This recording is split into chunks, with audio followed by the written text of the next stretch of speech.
আমি তোমাকে ভালোবাসি, টাইম পাস করার জন্য নয়, সারা জীবন কাছে পাওয়ার জন্য। আমি তোমাকে ভালোবাসি, তোমার বাবার টাকাকে নয়। তোমার মুখে ভালোবাসা কথাটি মোবাইলে নয়, সরাসরি তোমার মুখ থেকে শুনতে চাই। আর প্রেম, সেটা না হয় বিয়ের পরই হবে।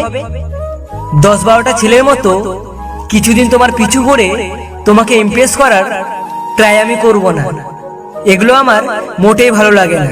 কারণ বর্তমানে প্রেম ভালোবাসা মানে প্রথমে মোবাইলে কথা বলা, তারপর দুজনে আইসক্রিম খাওয়া, চকলেট খাওয়া, তারপর হাত ধরা, কিস করা, দেন ব্রেকআপ।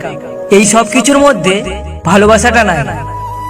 আমি এগুলো কিছুই চাই না, কারণ আমি তোমাকে সারা জীবন কাছে পেতে চাই। সবার মতো আমি তোমাকে এটা বলবো না যে ডু ইউ লাভ মি, আমি তোমাকে এটা বলবো, ডু ইউ